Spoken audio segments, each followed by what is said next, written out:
Hello friends, welcome to Joy academy. Joy academy চ্যানেলের তরফ থেকে তোমাদের সকলকে স্বাগত। ফ্রেন্ডস, প্রতিদিনের মতো আজকের ক্লাসে বাছাই করা 30টি জিকে প্রশ্নোত্তর নিয়ে আলোচনা করব। প্রত্যেকটি প্রশ্ন পরীক্ষার জন্য খুবই গুরুত্বপূর্ণ, তাই তোমরা সকলে আজকের ক্লাসটি প্রথম থেকে শেষ পর্যন্ত দেখবে। ওকে, তো দেখো আজকের প্রথম প্রশ্ন, সিন্ধু সভ্যতার কোন ধাতু অজানা ছিল? সিন্ধু সভ্যতার কোন ধাতু অজানা ছিল? গুরুত্বপূর্ণ একটি প্রশ্ন। চারটি অপশনের মধ্যে সঠিক উত্তর অপশন বি লোহা। নেক্সট প্রশ্ন দেখো 2 নাম্বার, 3 বিঘা করিডোর যোগ করেছে কোন কোন দেশকে? গুরুত্বপূর্ণ একটি প্রশ্ন। সঠিক উত্তর অপশন ডি ভারত ও বাংলাদেশকে। 3 বিঘা করিডোর যোগ হয়েছে ভারত ও বাংলাদেশের মধ্যে। নেক্সট প্রশ্ন দেখো 3 নাম্বার, নিম্নে উল্লেখিত ভারতের কোন রাজ্যটি ভাষার ভিত্তিতে প্রথম গঠিত হয়? সঠিক উত্তর অপশনে অন্ধ্রপ্রদেশ। অন্ধ্রপ্রদেশ ভাষার ভিত্তিতে প্রথম গঠিত হয়। 1956 সালে অন্ধ্রপ্রদেশ ভাষার ভিত্তিতে প্রথম গঠিত হয়। নেক্সট প্রশ্ন দেখো 4 নম্বর, লোহিত রক্তকণিকার জীবনকাল কতদিন? লোহিত রক্তকণিকার জীবনকাল কতদিন? চারটি অপশনের মধ্যে সঠিক উত্তর অপশন বি 120 দিন। লোহিত রক্তকণিকার জীবনকাল 120 দিন। নেক্সট প্রশ্ন দেখো 5 নম্বর, বল্লভপুর অভয়ারণ্য কোথায় অবস্থিত? বল্লভপুর অভয়ারণ্য কোথায় অবস্থিত? চারটি অপশনের মধ্যে সঠিক উত্তর অপশন সি বীরভূমে। বল্লভপুর অভয়ারণ্য বীরভূমে অবস্থিত। নেক্সট প্রশ্ন দেখো 6 নম্বর, কোন বছর ভারত ও ইউরোপের মধ্যে সাবমেরিন টেলিগ্রাফি সিস্টেম চালু হয়েছিল? সঠিক উত্তর অপশন সি 1869 সালে। 1869 সালে ভারত ও ইউরোপের মধ্যে সাবমেরিন টেলিগ্রাফিক সিস্টেম চালু হয়েছিল। নেক্সট প্রশ্ন দেখো 7 নম্বর, আগন্তুক প্রজাতির উদাহরণ হলো? আগন্তুক প্রজাতির উদাহরণ হলো? চারটি অপশনের মধ্যে সঠিক উত্তর অপশন ডি ইউক্যালিপটাস গাছ। নেক্সট প্রশ্ন দেখো 8 নম্বর, একটি সুতির কাপড়ের এক প্রান্তে একটি গ্লাসের জলে নিমজ্জিত থাকলে কাপড়টি ভিজে যায়, এর কারণ কি? চারটি অপশনের মধ্যে সঠিক উত্তর অপশন ডি কৌশিক ক্রিয়া। নেক্সট প্রশ্ন দেখো 9 নম্বর, সিংহলি মতানুসারে বুদ্ধের পরিনির্মাণ ঘটেছিল? সঠিক উত্তর অপশন বি 486 খ্রিস্টপূর্বাব্দে। 486 খ্রিস্টপূর্বাব্দে বুদ্ধদেব কুশীনগরে দেহত্যাগ করেন। নেক্সট প্রশ্ন দেখো 10 নম্বর, সরল অণুবীক্ষণ যন্ত্র প্রথম কে আবিষ্কার করেন? সরল অণুবীক্ষণ যন্ত্র প্রথম কে আবিষ্কার করেন? গুরুত্বপূর্ণ একটি প্রশ্ন। সঠিক উত্তর অপশন বি লিওয়েন হক। সরল অণুবীক্ষণ যন্ত্র আবিষ্কার করেন লিওয়েন হক। নেক্সট প্রশ্ন দেখো 11 নম্বর, জাইলেম কোলার কোষগুলির কোষ প্রাচীরে আধিক্য দেখা যায়? চারটি অপশনের মধ্যে সঠিক উত্তর অপশন বি প্রোটিন। নেক্সট প্রশ্ন দেখো 12 নম্বর, সিন্ধু সভ্যতাকে বলা হয়? সিন্ধু সভ্যতাকে বলা হয়? চারটি অপশনের মধ্যে সঠিক উত্তর অপশন এ শহরভিত্তিক। সিন্ধু সভ্যতাকে বলা হয় শহরভিত্তিক। নেক্সট প্রশ্ন দেখো 13 নম্বর, কিয়োটো প্রোটোকল কোথায় অনুষ্ঠিত হয়? কিয়োটো প্রোটোকল কোথায় অনুষ্ঠিত হয়? গুরুত্বপূর্ণ একটি প্রশ্ন। সঠিক উত্তর অপশন ডি জাপানে। কিয়োটো প্রোটোকল জাপানে অনুষ্ঠিত হয়। নেক্সট প্রশ্ন দেখো 14 নম্বর, জলাভূমি সংক্রান্ত আন্তর্জাতিক সম্মেলন কোথায় অনুষ্ঠিত হয়? জলাভূমি সংক্রান্ত আন্তর্জাতিক সম্মেলন কোথায় অনুষ্ঠিত হয়? চারটি অপশনের মধ্যে সঠিক উত্তর অপশন সি ইরানে। ইরানে জলাভূমি সংক্রান্ত আন্তর্জাতিক সম্মেলন অনুষ্ঠিত হয়। নেক্সট প্রশ্ন দেখো 15 নম্বর, তারিক-ই-ফিরোজ শাহী গ্রন্থের রচয়িতাকে? তারিক-ই-ফিরোজ শাহী গ্রন্থের রচয়িতাকে? গুরুত্বপূর্ণ একটি প্রশ্ন। সঠিক উত্তর অপশন বি জিয়াউদ্দিন বারনী।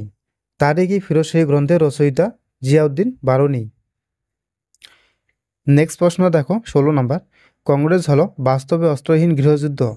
কংগ্রেসের বিষয়ে কে এই মন্তব্য করেছেন? চারটি অপশনের মধ্যে সঠিক উত্তর অপশন সি সৈয়দ আহমেদ খান। কংগ্রেস হলো বাস্তবে অস্ত্রহীন গৃহযুদ্ধ, এই মন্তব্যটি করেছেন সৈয়দ আহমেদ খান। নেক্সট দেখো 17 নম্বর, ইউনেস্কোর সদর দপ্তর কোথায় অবস্থিত? পরীক্ষার জন্য গুরুত্বপূর্ণ একটি প্রশ্ন। সঠিক উত্তর অপশনে প্যারিস। ইউনেস্কোর সদর দপ্তর প্যারিসে অবস্থিত। নেক্সট প্রশ্ন দেখো 18 নম্বর, ম্যাকমোহন সীমান্ত রেখা নিম্নলিখিত কোন দুটি দেশের সীমানা নির্দেশ করে? ম্যাকমোহন সীমান্ত রেখা নিম্নলিখিত কোন দুটি দেশের সীমানা নির্দেশ করে? গুরুত্বপূর্ণ একটি প্রশ্ন।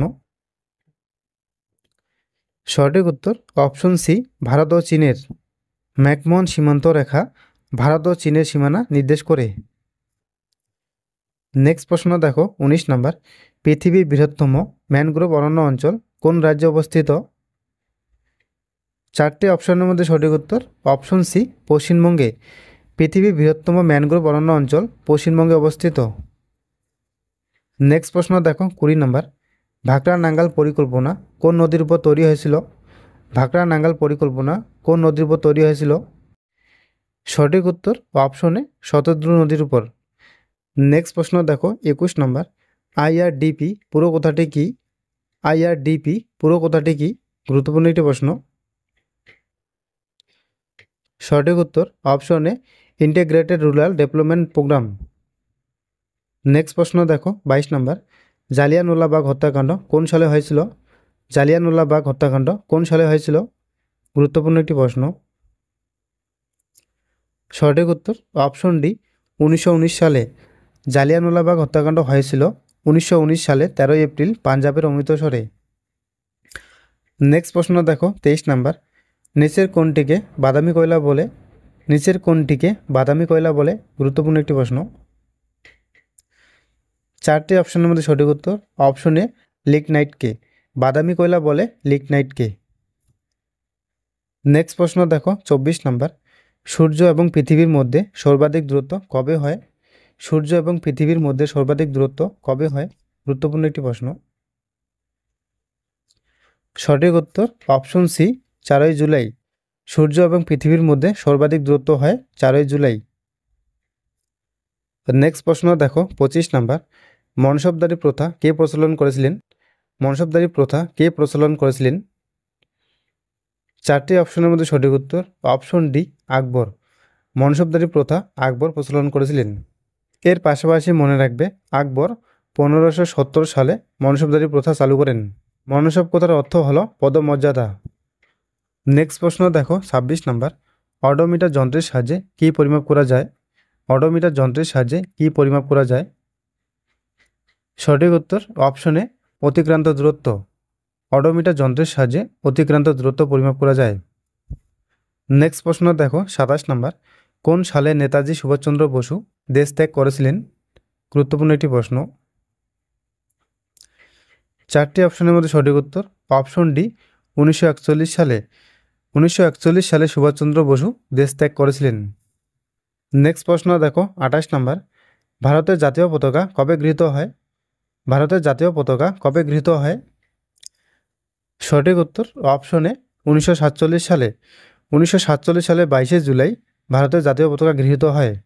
এর পাশাপাশি মনে রাখবে ভারতের জাতীয় পতাকার নকশা তৈরি করেছিলেন পিঙ্গালি ভেঙ্গাইয়া। নেক্সট প্রশ্ন দেখো 29 নম্বর, বনফুল কোন লেখকের ছদ্মনাম? গুরুত্বপূর্ণ একটি প্রশ্ন। সঠিক উত্তর অপশন বি, বলাইচাঁদ মুখোপাধ্যায়ের। বনফুল বলাইচাঁদ মুখোপাধ্যায়ের ছদ্মনাম। এর পাশাপাশি মনে রাখবে কালকুট সমরেশ বসুর ছদ্মনাম, বীরবল প্রমোদ চৌধুরীর ছদ্মনাম এবং পরশুরাম রাজশেখর বসুর ছদ্মনাম। আজকের শেষ কোশ্চেন, পুরাণের সংখ্যা কটি? সঠিক উত্তর অপশন বি, 18টি। পুরাণের সংখ্যা 18টি। ফ্রেন্ডস, এই ছিল গুরুত্বপূর্ণ 30টি জিকে প্রশ্ন উত্তর। এই 30টি প্রশ্নের মধ্যে তোমরা কী কত স্কোর করলে সেটা কমেন্ট বক্সে কমেন্ট করে জানাবে।